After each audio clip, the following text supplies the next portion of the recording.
Hello everyone. So today what I want to do is share a little story about how I came to quite a profound realization. And it all started with the quote, maybe true happiness is when we're happy with ourselves. I thought about that for a second. I thought, okay, if that's true, then let me test it out. Let me see where in my life I may not be happy with myself. And I thought back to a situation where I was laying in a hammock. It was grand. I was looking over the view. Things were sweet. There was birds singing. The sun was setting. And I was perfectissimo.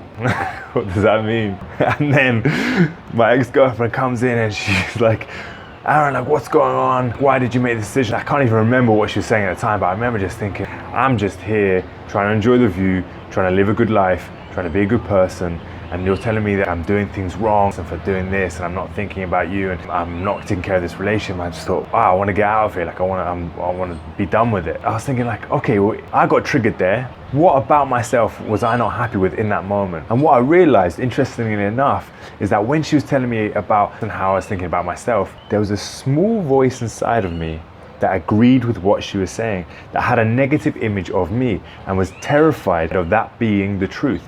And so then what happened is that I wanted to be defensive. I wanted to, that's not right. I thought of you in all these situations and it triggered me. It became an emotional reaction because I actually bought into what she was saying on some level. And because of that subconscious buying in, then I wanted to defend myself. Then I wanted to attack her. Then I wanted to say that it's not true. And I thought that's really funny because actually, if you aren't triggered by something, it's because you don't really believe in it. Imagine if a little boy, 5 years old, comes up to you and says, "Hey, you stupid orange head."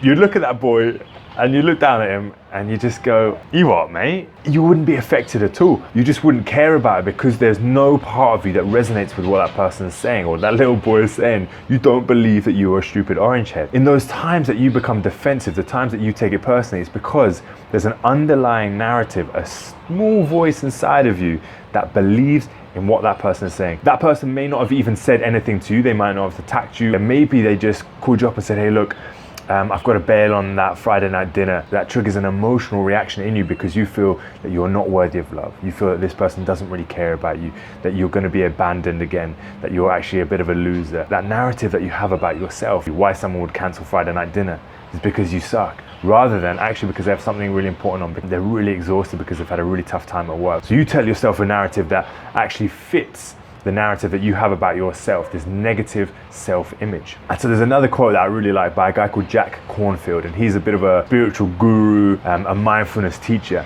And he says, much of spiritual life is self-acceptance, maybe all of it.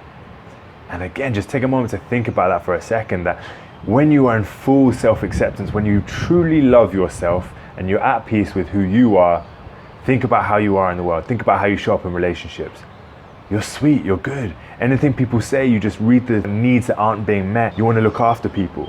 But when you're not good, that's when you get reactive. That's when you start to get defensive about life and you start to get stressed. And so maybe you're thinking about, well, where does this little voice inside my head come from? Why do I have this voice that tells me I'm not good enough, or that I'm a bit of a loser, or I'm not competent at work? Whatever it is for you, the voice that triggers you, you can look into your childhood, look into what your parents perhaps would say to you. Perhaps you could ask yourself, who did I have to be in order to get love from my parents? And then you'll understand, actually, wow, I had to turn up as this person. And if I wasn't this person, or if I wasn't doing these things, then my parents would be angry at me. Then they would reject me in some way. They would abandon me in some way. They wouldn't give me the love that I wanted. The other thing that was happening in that situation as well was that I was resisting the situation. I was thinking to myself, what is going on here?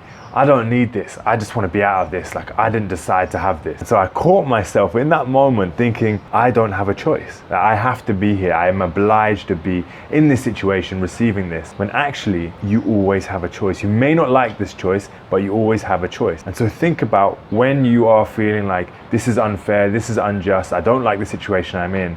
It's because you've forgotten you're making a choice in that moment. Maybe not intentionally, maybe not consciously, but you are. And maybe you're thinking, yeah, but Aaron, I've got to go to work because I've got rent and I've got food to pay. That's fine. You're making the choice to then turn up at work to earn that money to have those things. You don't like the decision that you have to make. If you were to quit work, you'd rather not have the stress of finding a new job the anxiety around not having the food and the money and the water, whatever it is that you need with the money you get from the job. And so you're deciding, actually, I want to stay in this job, but you're resenting that decision that you feel like you're not making. So there you have it, a quick overview of why you get stressed out and how it's all things that are inside of you. So the first thing you ask yourself is, what part of me am I not happy with? So you understand, okay, this person is saying something that makes me feel something about myself that I don't like. So it's something within me that I believe. And if you want to understand where that came from, look to your childhood, look to whose voice that may sound similar to, and then understand that, wow, it has nothing to do with me. It's not my voice, it's not what I believe. And then redefine what you believe, write down who you'd like to hear in that moment of crisis, whose voice would be supportive and empowering. The second thing is, remember that you always have a choice. Whatever thing you're doing in life, you have a choice. Even if you don't like the choice or the decision that you have in front of you, you are deciding to be there in that moment doing that thing, and you can always leave, do something else. I hope that helped. Have an amazing day, and I'll see you soon.